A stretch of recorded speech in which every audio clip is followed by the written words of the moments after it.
Good morning. You're watching World is One News. I'm Jessica Taneja. First up, let's take a look at the headlines we're tracking for you this morning.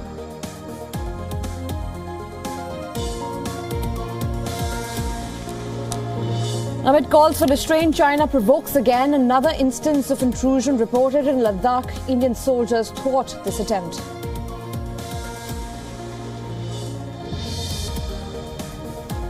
Amid criticism for his comments on Charlottesville violence, US President Donald Trump reiterates that both right and left-wing groups are to be blamed for the clashes.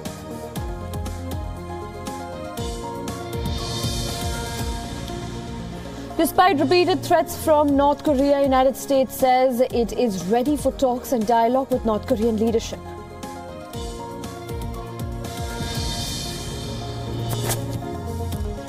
Amid charges of allegedly assaulting a woman in South Africa, Zimbabwe's First Lady returns home, sparks diplomatic row between the two nations. And flood fury continues to plague Southeast Asia, India, Nepal and Bangladesh among the worst hit nations.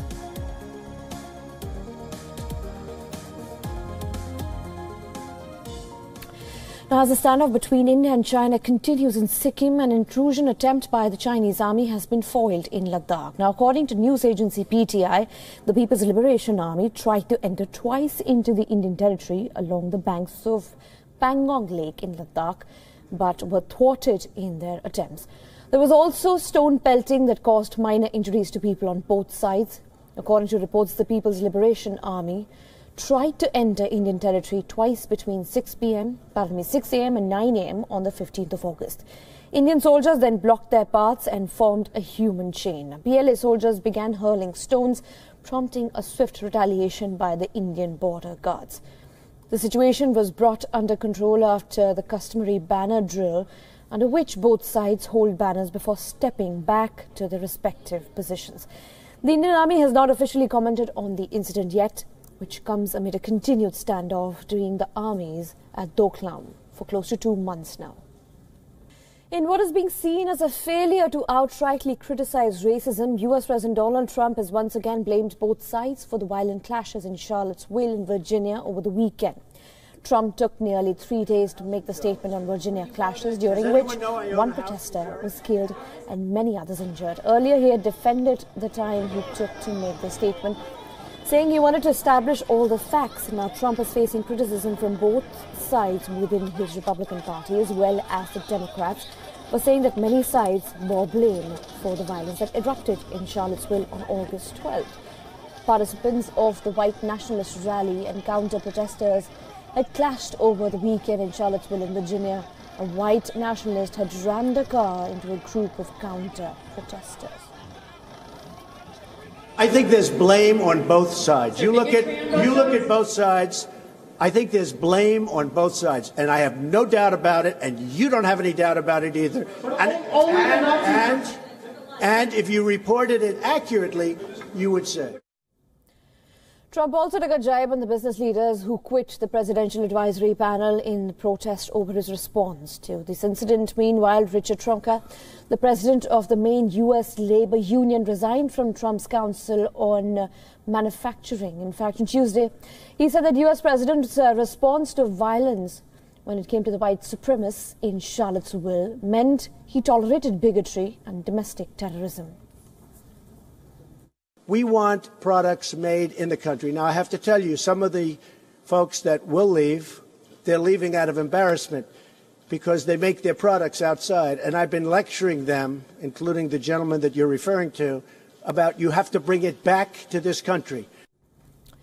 Meanwhile, Israeli Prime Minister Benjamin Netanyahu also condemned a neo-Nazi rally 3 days after it took place in Charlottesville in Virginia. He posted a tweet condemning all forms of hate. Like US President Donald Trump, Netanyahu too came under criticism for not reacting to the events in Charlottesville. Netanyahu's critics say that as Prime Minister of the Jewish state, he has an obligation to roundly condemn all manifestations of anti-Semitism and neo-Nazism, whether they occur in Iran, France or the United States. Now, amid the escalations and tensions between the United States and North Korea, U.S. Secretary of State Rex Tillerson laid out a comprehensive approach to dealing with North Korea. Tillerson said that the United States is still interested in talks with Kim Jong-un, but it will depend on the former's approach.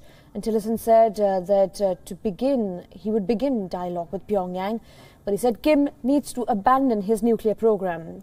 His comments come after North Korea appears to be holding back from its threat to fire missiles into the seas of the U.S. Pacific territory of Guam.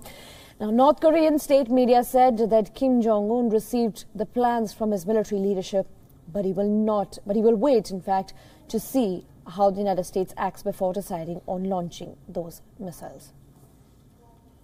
Secretary has been clear about we will see it. They know what they need to do to get us to come to the negotiating table. We are willing to have talks about this. This is obviously a very serious matter. Cookies and children aside, a serious matter.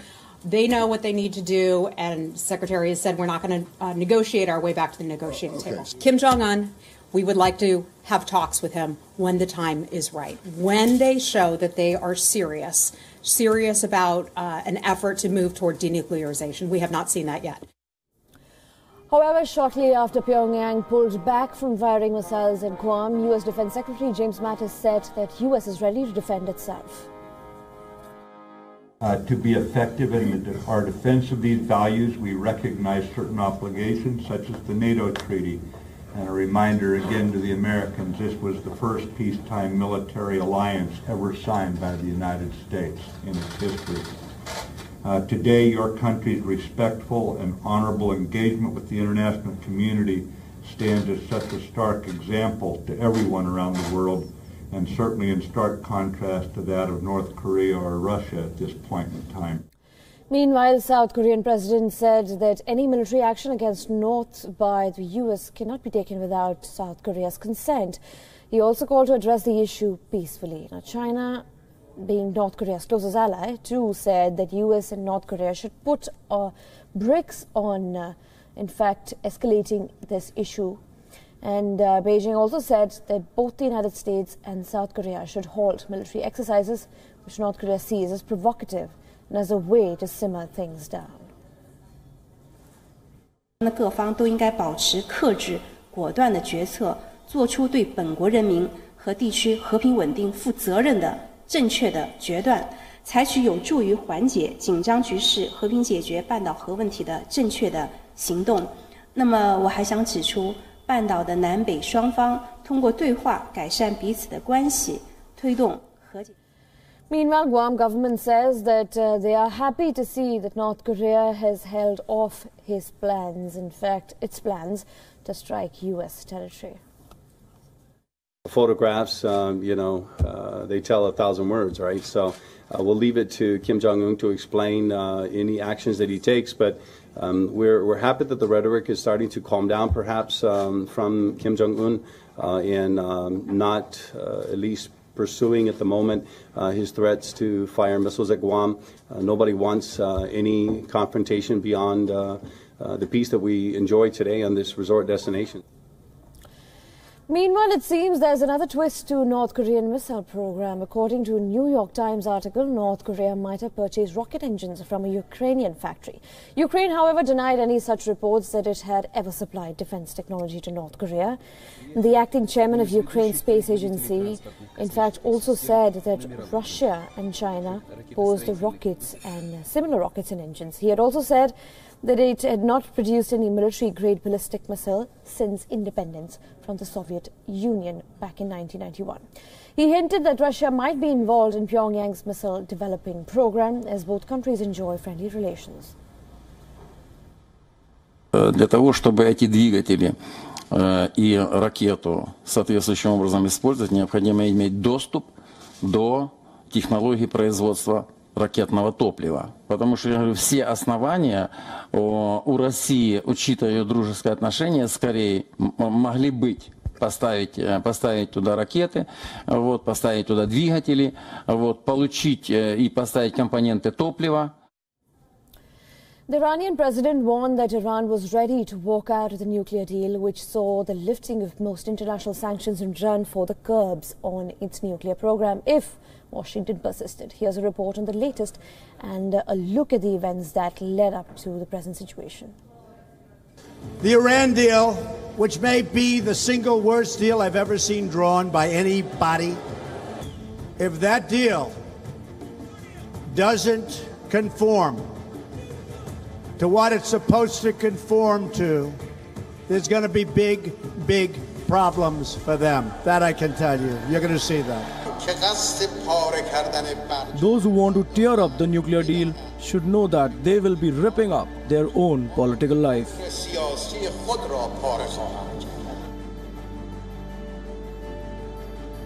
Sworn in for a second term with a decisive mandate in May, after promising to open Iran to the world, Iranian President Hassan Rouhani minced no words in sending a message to the United States.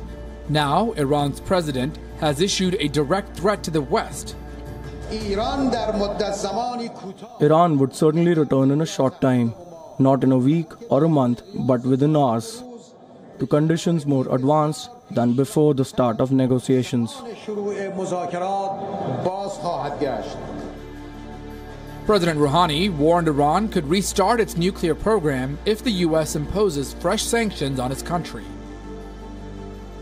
Earlier, Iran's parliament had increased spending on the ballistic missile program. It allocated more money for the Revolutionary Guard's foreign operations, obviously in Syria. Clearly was reacting to the U.S. imposing penalties earlier in August against scientists and others it suspects are involved in Iran's missile program. The U.S. had also imposed fresh sanctions against the Revolutionary Guard.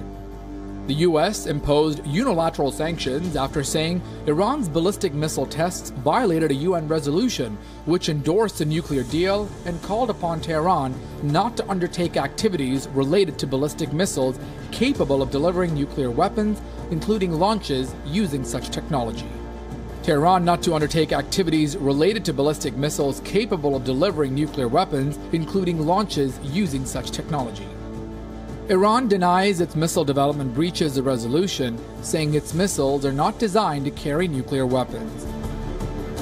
The U.S. decision to sanction Iran again suggests traditional U.S. hostility to the Islamic Republic dating back to 1979 when the U.S. Embassy was besieged and its staffers taken hostage. Remains widespread within the U.S. State Department and the intelligence agencies. Trump's decision to go along with that view may be intended to soften the pressure on his Russia connections. Bureau Report, WION. As many as 3 explosions near the city of Maiduguri rocked Nigeria. At least 27 people were killed after a woman's suicide bomber blew herself up, while 83 were injured in total. The incident took place at a market in northeast Nigeria, while 2 more suicide bombers detonated their devices at the gates to a nearby refugee camp. The attack bore the hallmark of Boko Haram militants. Nigerian military wrested back large swaths of territory from the insurgents, but they've struck back since June. The group has waged an 8-year-long war to create an Islamic State in northeast Nigeria and mainly came to international focus after they kidnapped more than 200 schoolgirls known as the Chibok Girls in April 2014. The insurgency has killed 20,000 people and forced some 2.7 million people to flee their homes in the last 8 years in Nigeria. News from Pakistan now. The Election Commission has summoned the candidates of the NA120 by-election to check their nomination papers. The PMLN candidate and wife of Nawaz Sharif and cricketer-turned-politician Imran Khan's PTI candidate Yasmin Rashid has been summoned by the returning officer on August 16 and 17, respectively.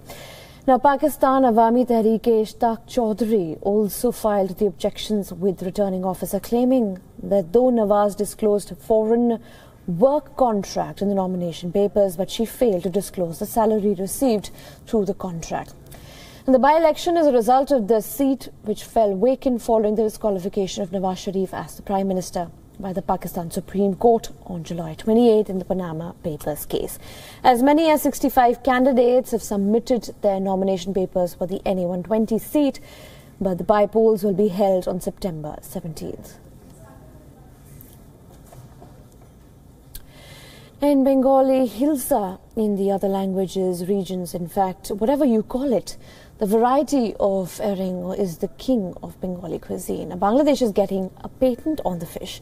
So the next time someone craves for the fish, they know where to go. WION's Bangladesh Bureau Chief, Saad Ahmadi, takes you on the fish trail. There's a saying that a true Bengali can take a bite of ilish and sort the meat from bones inside his mouth. As relishing as the fish is in all its styles of cooking, it seeks your full attention while separating the meat from its fine, sharp bones. The good news is that fishermen expect large catches of the ilish in the Ganges, Jamuna and Meghna rivers this year.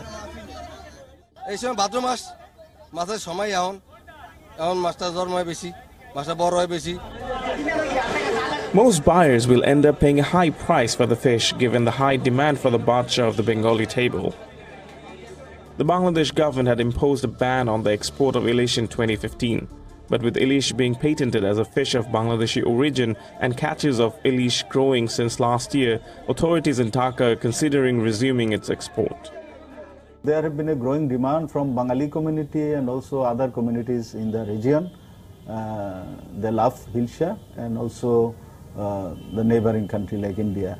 They used to love this Hilsa fish for years together, especially the Bengali community.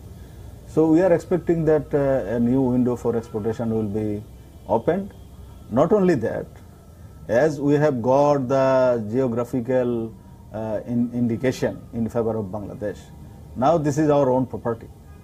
So we have the property rights, and when we will be exporting, we will be the authority to decide on the market value. Ilish is most loved by the Bengali community both in India and Bangladesh, and is savoured during festivities such as the pujas, weddings and the Bengali New Year. The people of Bengal have an affinity for ilish and rice and are known by the phrase Mache Bhate Bangali. The fish is cooked in many styles, but the mastered ilish is just out of the world. That is when you have carved out its many bones. While I enjoy my ilish bhat in Dhaka, let's hope you too get to taste the amazing ilish soon in a place near you. In Dhaka, Saad Ahmadi, WION. Don't forget to taste that yummy fish. But moving on, at this point in time, Greece has asked for help from its European partners to battle the wildfire. Firefighters have been battling wildfires raging northeast of Athens for a third day. The fire started in Kalamos, a coastal holiday spot some 45 kilometers northeast of the capital, and has spread to more towns, damaging dozens of homes and burning thousands of hectares of pine forest. A state of emergency has been declared in the area.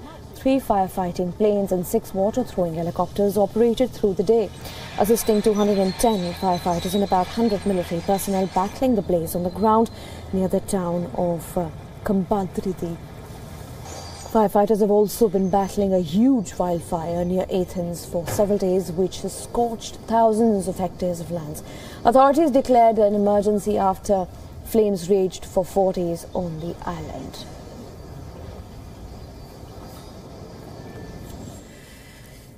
On Independence Day, to capture the struggle of people during partition, India is set to open a museum in Amritsar this week. The museum will feature photographs, newspaper clippings and personal items to showcase the violence that followed during the partition of the country.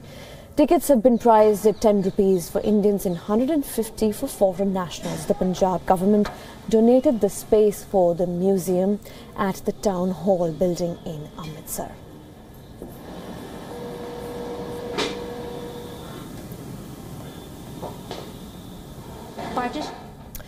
On a day when the centre orders ban on the frightening blue whale challenge game, another suspected case has come to light in Kerala due to the online game. A 16-year-old Manoj allegedly committed suicide by hanging himself at his house on July 26th in Thiruvananthapuram. Now, his mother told a local TV channel that his son had downloaded the game in November last year, and prompting the police to begin investigation in whether it's related to the game or not. She also revealed that the boy had hurt himself using a compass and jumped into a river. And though he did not know how to swim while in Bhopal, Alertness rescued a Class 7 student from committing suicide. His friends and teachers kept a watch on him over the last few days after detecting a cut on the arm intercepted by him when he was taking the stairs to the terrace. He was then taken to the principal, who counselled him and sent him home. And such a case was also reported in Indore on Saturday. Concerned over the deadly game, schools in Madhya Pradesh are holding awareness sessions, and parents are also being counselled as well to keep tabs on their kids' online activities. On Tuesday, the centre had directed the internet giants Google, Facebook, WhatsApp, Instagram, Microsoft and Yahoo to immediately remove links of the game, which has reportedly led to suicide of many children in India and other countries.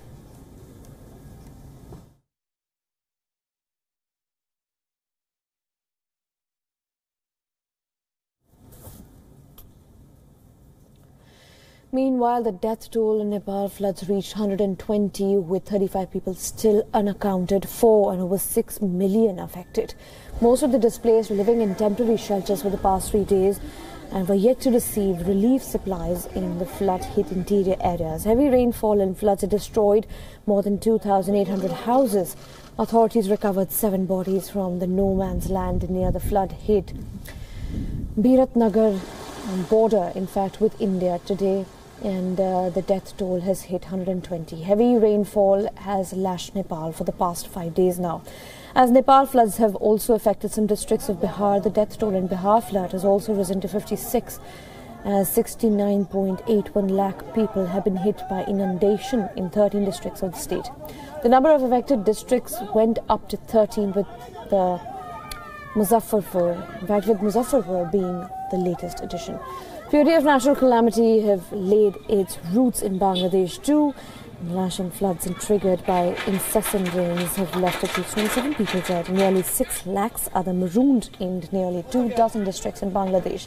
The unrelenting flow of water from upstream regions, coupled with monsoon rains, has flooded as many as 20 districts, with also spreading to other parts. Officials said the deluge had affected some 586,000 people, forcing some more than 368 to, in fact, take them to refuge in makeshift shelters, as the country witnessed the second round of floods since June. In China, where heavy rain has killed 56 people, leaving further 22 missing in 11 Chinese provinces since June 29. A total of 27,000 houses collapsed and 37,000 were damaged due to the floods, landslides. About 1,000 houses had collapsed. Over 48,000 people were evacuated and 27,000 hectares of crops were damaged. About 3,000 armed forces have been sent to the flood fighting front in the Hunan region. Now, a day after the floods and mudslides devastated Sierra Leone's capital, Freetown, and surrounding areas, which killed more than 1,000 and affected disaster officials in the Sierra Leone area have estimated 2,000 people have been left homeless. Hundreds of people have been killed in a mudslide near Sierra Leone's capital, Freetown. Although the International Federation of Red Cross reports 312 have been a mudslide killed, in fact, more than 200 people on the outskirts of Freetown on Monday, sweeping away homes and leaving residents desperate for news of missing family members. The Red Cross said at least 205 bodies have been taken to the central morgue in Freetown.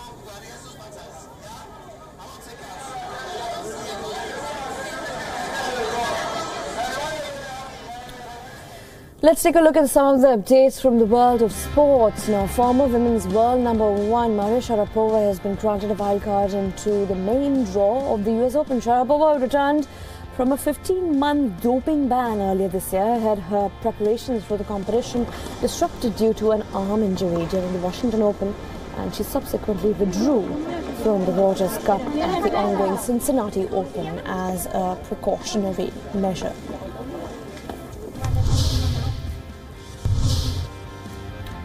Former Manchester United defender Wes Brown has joined the Kerala Blasters FC for the upcoming Indian Super League season. The 37-year-old centre-back enjoyed a trophy-laden stint during his 14-year stint with United, winning 11 major trophies, including 2 Champions League and 5 Premier League titles.